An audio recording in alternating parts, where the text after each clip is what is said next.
It was 8:53 on a Saturday morning when my phone buzzed the third time. Not rang, buzzed. Silent mode, because I already knew who it was.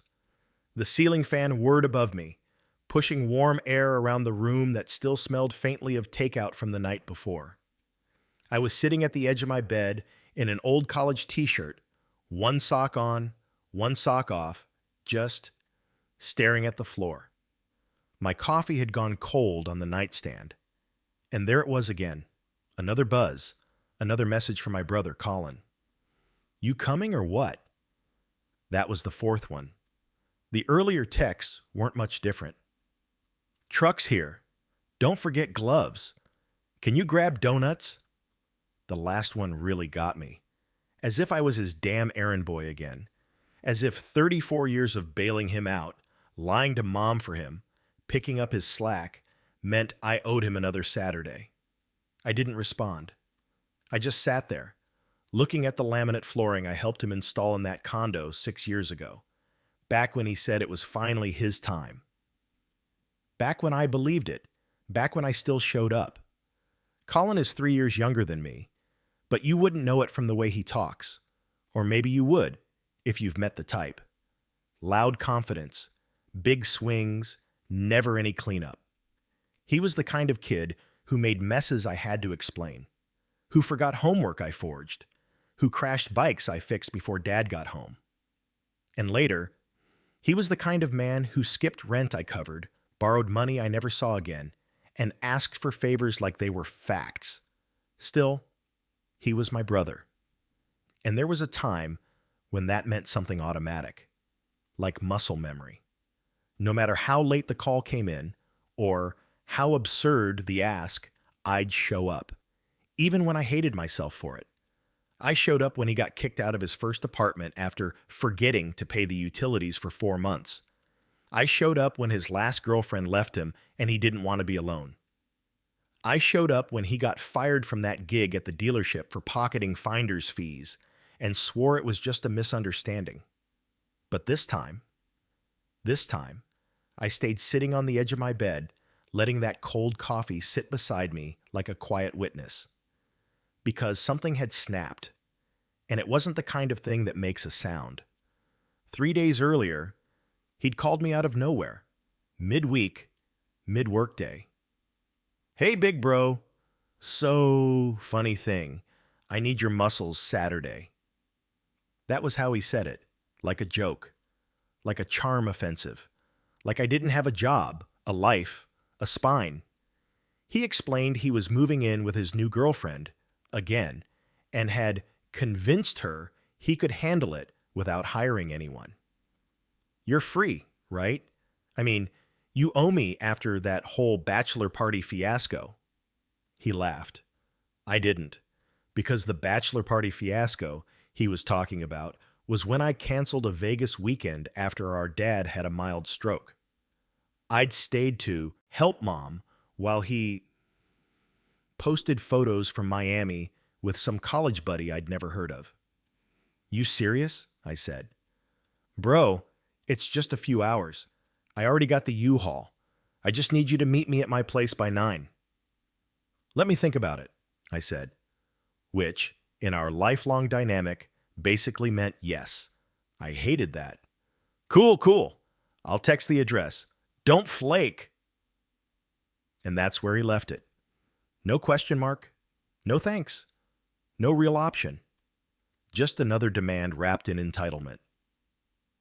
The truth is, I started saying no months ago, but only in small, quiet ways, like when he asked me to co-sign that lease for his landscaping business. I told him I needed to run it by my wife. I never did. Or when he wanted me to talk to Mom after their last argument because she had the nerve to suggest he pay her back for the emergency dental bill she covered. I told him, that's between you and her. And now here I was, finally towing the line, deciding whether I'd cross it again or hold. He called at 9:10. I let it go to voicemail. No message. Then 9:15. Texted again. Dude, seriously? I turned off my phone. Then I stood up, walked to the kitchen, and reheated my coffee like it was any other Saturday. It felt quiet, and I hadn't felt that in years. By noon, the silence had turned to guilt. Not a crushing, chest-tightening guilt. More like an echo, a ghost of the kid I used to be. The one who'd carry the weight for both of us because Colin never looked back. I cleaned up the living room, took out the recycling, mowed the front lawn with my headphones in. Every now and then, I'd glance at my phone on the windowsill, still off. I told myself I'd turn it on after lunch, but I didn't. I went grocery shopping instead. At the checkout, I ran into Mrs. Halprin, our old neighbor. She used to give us stale cookies and rusty bike advice when we were kids. "Oh, tell your brother I saw his ad. The dog walking one?" I blinked. "What ad?" She smiled. "On next door. I guess he's expanding again?" I faked a laugh. "Yeah, something like that." Of course he hadn't mentioned that. Another venture, another idea, another thing I'd get pulled into if I picked up that call. When I got home, I turned my phone back on. 10 missed calls, 2 voicemails, 1 new text. Don't bother showing up ever again. No punctuation, just final. I sat on the porch as the light shifted toward gold and read it again and again. I waited for the rush of guilt, the spike of fear, the reflex to smooth things over. But it didn't come. Not really. What came instead was the slow realization that maybe that was it. Maybe I didn't owe him anymore. Maybe he'd finally said the one thing I needed to hear. That night, I made dinner. Not the usual microwave stuff, an actual meal. Pan-seared salmon, rice with green onions, sautéed zucchini, the way I used to eat before life got too busy, and I started living on caffeine and resentment. I didn't hear from Colin again that weekend, but I saw a post from his girlfriend on Instagram. A boomerang clip of them carrying a couch, badly, her face strained, his caption smug. "Some people flake, but we power through #realones only." That's when I knew he was never going to change. Not because I didn't help, but because he never wanted help. He wanted a safety net, and I wasn't going to be that anymore. Not for him. Not for anyone who mistook loyalty for leverage. The next time I saw Colin was at Mom's house. It wasn't planned. It never was when he showed up like that, breezing in without warning, arms full of some half-baked idea or leftover resentment. It was Sunday afternoon the following weekend. I'd just stopped by to fix the motion sensor light out back, the one that kept flickering and tripping the dog into barking fits. Mom was in the kitchen, humming something low while the kettle rattled on the stove. Her hands still moved like they were 30 years younger. Quick, precise, always busy. Then the front door opened. No knock, no call. Just the squeak of the old hinges and the sound of boots on the tile. I knew who it was before I turned.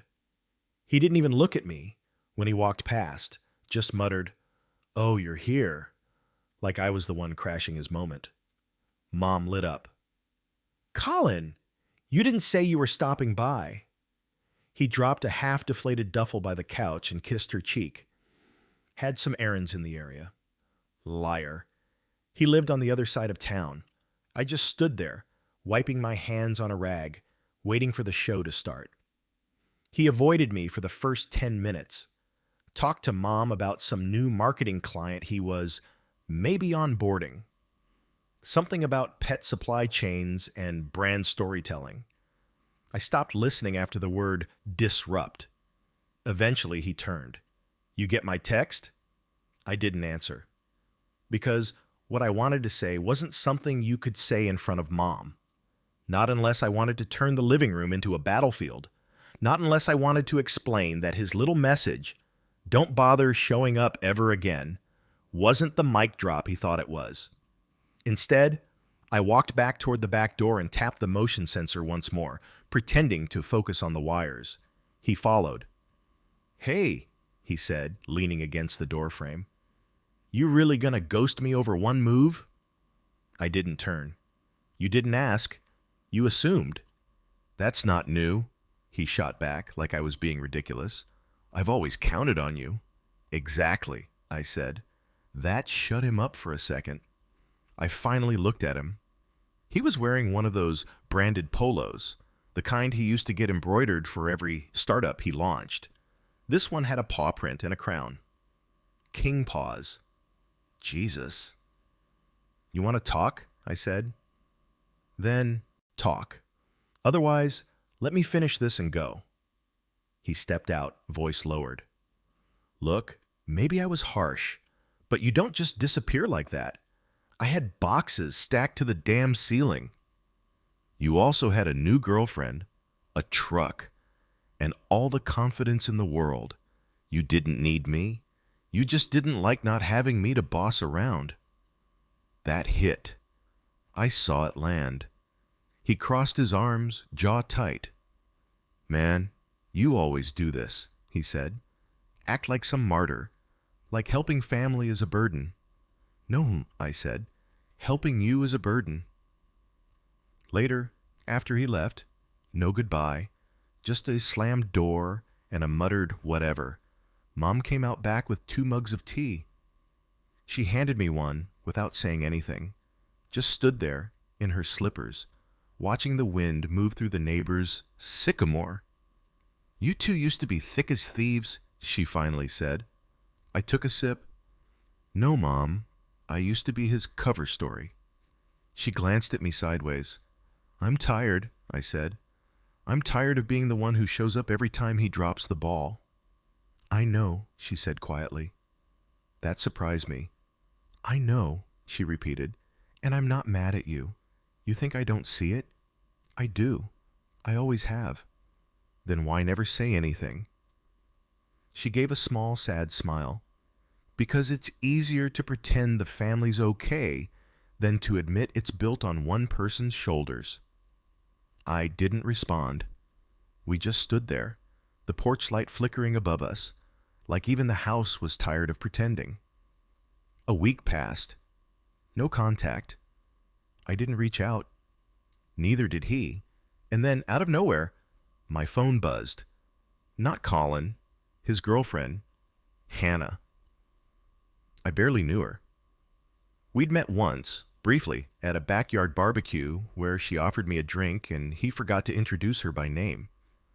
All I remembered was she had a patient smile and the kind of quiet that made you think she saw more than she said. Hi. Sorry to bother you. Just wondering if you have any of Colin's things. He said you were storing some old boxes. No greeting.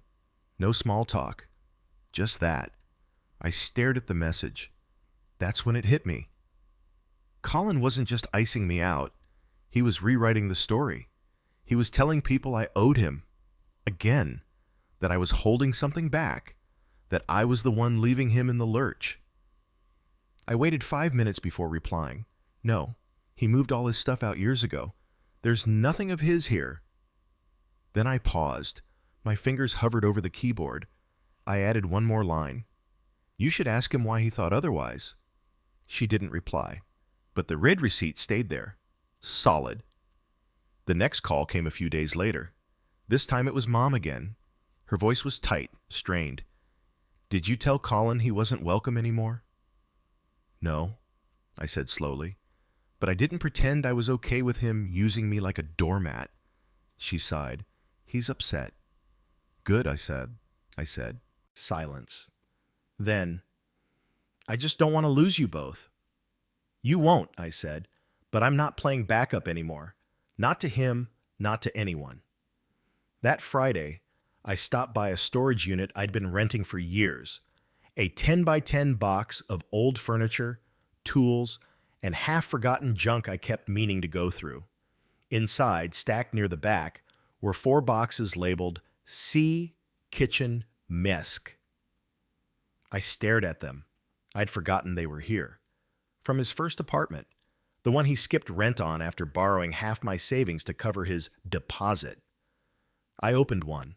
Old mugs, chipped plates, a faded UNC hoodie. Nothing worth anything, but all of it carried weight. Not physical, emotional. the kind that pulls at you even when you're trying to stand tall. I pulled them out one by one, set them near the unit entrance, snapped a photo, sent it to him. Last of your stuff. I'll keep them till end of the month. After that, they're gone. 2 hours later, he replied, whatever, do what you want. No thank you, no ownership, just another deflection. But this time, I didn't chase him down for clarity. I didn't try to fix it. I just walked away from the unit, locked the door behind me, and let the echo of that final whatever be his signature on the lifetime of favors he never remembered. The end of the month came. I didn't throw the boxes out right away. They sat in the trunk of my car for 2 extra days. 4 sad cardboard reminders of how much space one person's chaos could occupy in someone else's life. I thought about dropping them at Colin's new place, just to be done with it. But the truth was, I didn't want to see him. Not at the door, not in the window, not even in the rearview mirror. On the 3rd morning, I pulled into the local donation center instead. A drop-off station just off Old Mill Road with a sagging white canopy and a plastic tub full of receipts nobody took. The guy who came out had one of those clipboards and a disinterested smile. Got a drop? Yeah, I said, popping the trunk. 4 boxes, kitchenware, clothes, no electronics. He looked inside, gave a non-committal grunt, and started lifting. I stood there a moment longer than necessary, watching, making sure it felt final. It did. He handed me the receipt. Need a copy? I shook my head. Nope. Then I got back in the car and didn't look back. The funny thing about cutting someone out is how many people try to patch them back in. By the following week, word had spread. My cousin Josh called from Chapel Hill. Hey man, Colin said you're ghosting the family? That true? I let out a dry laugh. Did he also tell you why? Josh hesitated. Something about a miscommunication during his move? Of course. That was the version now. He lied, I said calmly. It wasn't a miscommunication. It was a pattern, one I'm done participating in. All right, Josh said slowly. Just, y'all were always tight. It's weird. Yeah, I said, it is. But that didn't make it wrong. It just made it unfamiliar. Then came the call from Hannah. This time, it wasn't about boxes. It was about her. Hey, she said. Her voice was flat, low. Do you have a second? Sure. She paused. I'm sorry to drag you into this, but Colin left. I blinked. Left? Yeah. Packed a bag, said he needed space to think. I came home from work and he was just gone. I said nothing. She went on. He told me you'd been holding his stuff hostage, that you never supported him. I almost laughed, but there was no humor in it. I donated the last of his stuff 2 weeks ago, I said. Gave him a heads up. He didn't care. There was a long pause. Then she said very quietly, That makes sense. I waited. She exhaled. I found some things. Messages. Emails. He's been lying to me about more than just you. I leaned back against the kitchen counter, gripping the edge of the tile. I'm sorry. Don't be, she said. I just wanted to say thank you for telling me to ask him directly. That gave me the permission I needed. Her voice cracked just slightly. Anyway, that's all. I hope you're okay. I am, I said, and I meant it. That night, I went through my junk drawer, the one full of old charger cables, keys to locks I'd forgotten, and receipts that had faded past legibility. Near the back, under a stack of restaurant punch cards and expired coupons, I found it. The worn, little spiral-bound notebook I used to carry when I did freelance IT gigs. Inside were numbers, names, sketches of server rooms, and near the back, a list titled, Things Colin Owes Me. I'd written it as a joke. At least, I thought I had.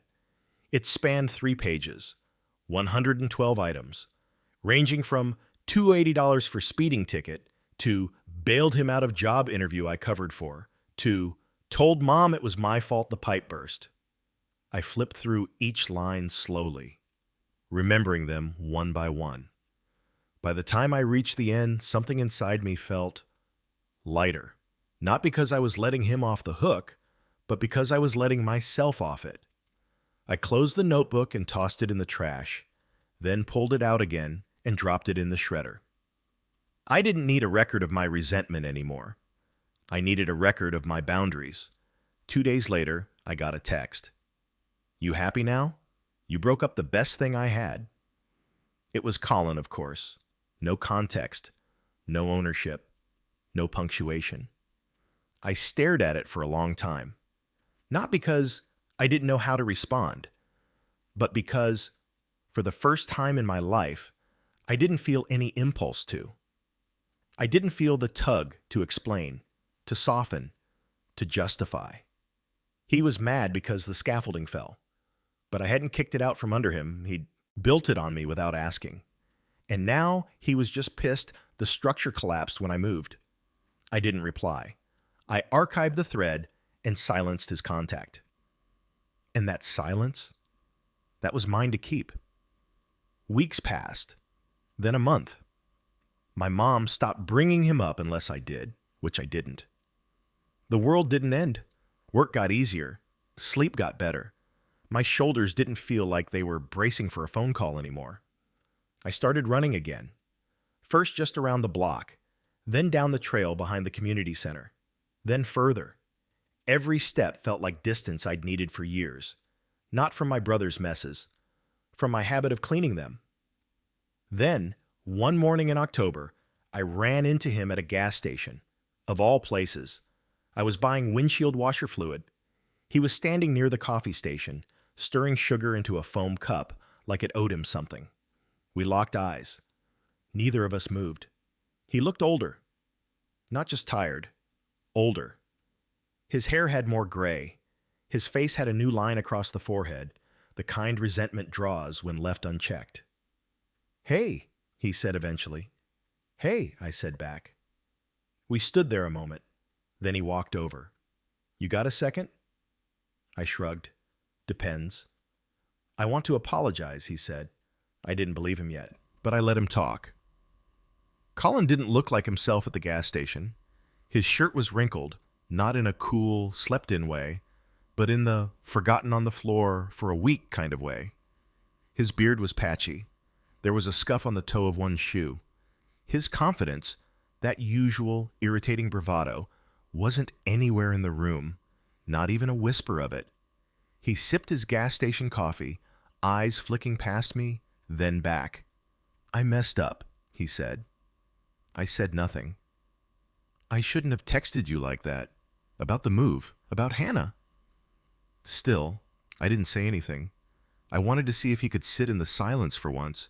He tried, barely. "She's gone, man," he said. "Packed her stuff, left the key in the planter, no note." I nodded. "Sorry." He scoffed. "You don't sound sorry."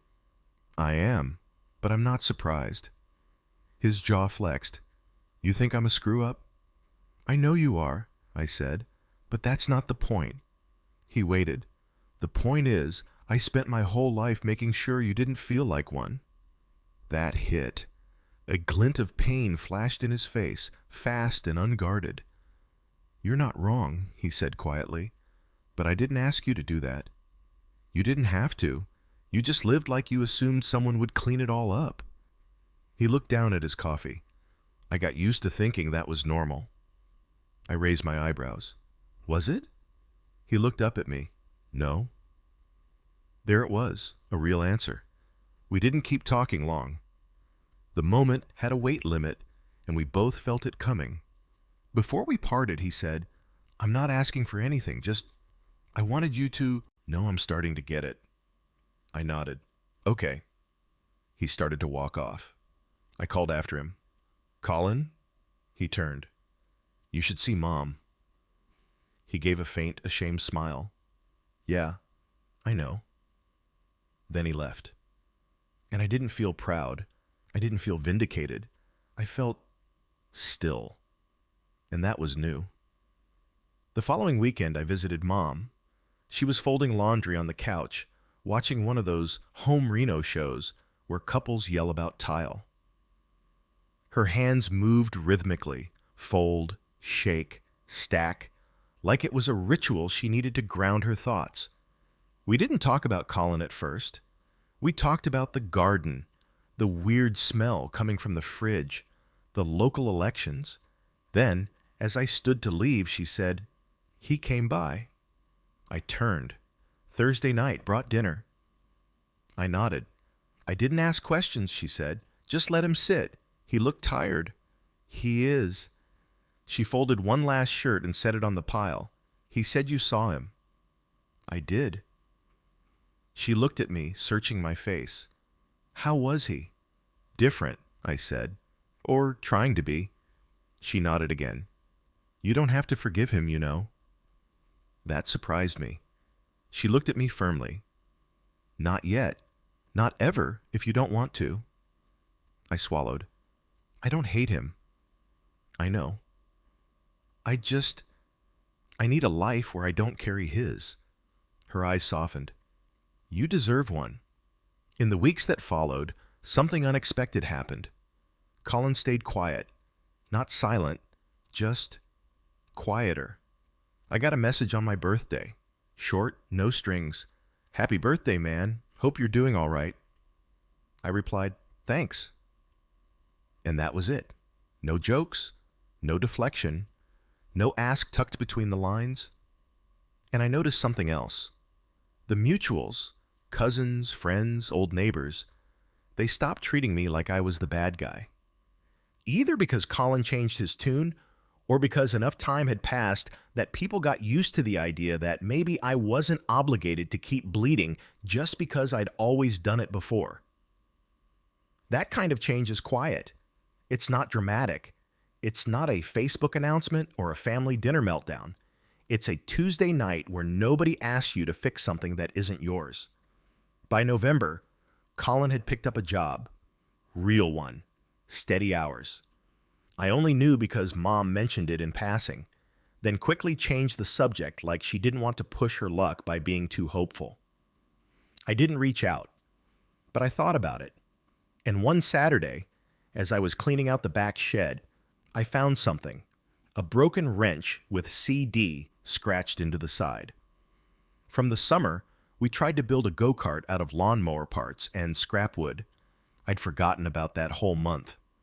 I held it in my hand, felt the weight. Then I put it in a box and shut the lid. Some things don't need fixing. Some things just need to be put down. Then came Thanksgiving. Mom called a week early. "He's coming," she said carefully. "Okay. You don't have to." "I'll be there," I said. "Just not for him." She paused. "Understood." So I came. I brought the stuffing, her favorite, and 2 pies from the market. Colin was already there when I arrived. He was in the kitchen, setting the table. He looked up, gave a simple nod. I nodded back. That was it. We sat on opposite sides of the table. He passed the gravy without flinching. I thanked him without choking on it. No fireworks, no hugs, just neutral coexistence. And you know what? It felt like progress. Thanksgiving ended without incident. No arguments, no blow-ups, no guilt-laced jabs hidden behind cranberry sauce. Just the sound of forks scraping plates, the occasional clink of glasses, and Mom humming as she put away leftovers. Colin left before I did. He said goodbye with a polite, "Take care," and I nodded. Nothing dramatic, no apologies squeezed in as a side dish, just the kind of exit that doesn't leave a scar. When the door shut behind him, Mom let out a breath I didn't realize she'd been holding. "That wasn't so bad," she said softly. "No," I agreed. "Wasn't." She smiled as she rinsed out the pie dishes. "You boys might not be friends again, but maybe you don't have to be enemies either." I leaned against the counter and watched her work. Yeah, maybe. But I didn't say more, because I wasn't looking for a fairy tale ending, just a livable middle ground. Weeks passed. December crept in with early sunsets and damp air that clung to everything. I didn't hear from Colin, and I didn't reach out, but the tension that used to buzz in the silence was gone. Instead, life started filling back in, with things I'd put off when I was too busy being his cleanup crew. I fixed the sagging fence in my backyard, picked up an old guitar I hadn't touched since college. I even started going to a Thursday night trivia game at the bar near the train station. Nothing fancy, just locals and cheap wings. People laughed at my dry answers. One woman, Dana, kept sitting at my table, said I reminded her of someone who actually thought before speaking. I liked that. And I realized something. I'd spent so many years helping my brother live his life that I'd let mine run on autopilot. Now, for the first time, I was choosing where the road went. Right before Christmas, I got a card. No return address, just my name and a local postmark. Inside was a folded piece of notebook paper. Not a card, not a Hallmark script with glittery snowmen. Just one sentence, scrawled in my brother's handwriting. Thanks for not saving me. I think I'm finally learning how to swim. I read it 3 times. No fanfare, no pity play, just a line of honest reflection. It didn't undo years.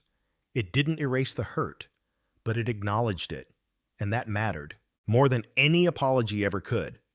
I didn't call him, didn't text either, but I pulled the note out again 2 days later and stuck it to my fridge, right next to a grocery list and a magnet from that trivia bar. I didn't keep it as a keepsake. I kept it as proof that people don't change because you beg them to. They change when you stop letting them off the hook and let them face their own water. New Year's came. Dana and I sat on the couch eating homemade chili and watching the countdown with the volume low. She wore a sweatshirt with her college logo, and I wore socks that didn't match. It was quiet. Not empty quiet. Peaceful. The kind of quiet you earn. At midnight, she leaned her head on my shoulder and said, "You look lighter." I smiled. Feels like it. And it did. Not because I'd fixed my brother, but because I'd finally stopped mistaking enabling for love. If Colin and I talk again, it'll be on new terms. If we don't, I'm okay with that too. Either way, the cycle's broken. I'm not the fixer anymore. Not the emergency contact. Not the late night ride. Not the last resort. Just a man living a quieter life. A life that belongs to him now. Not the weight of someone else's. If this story moved you, subscribe for more real-life confessions and emotional journeys like this one.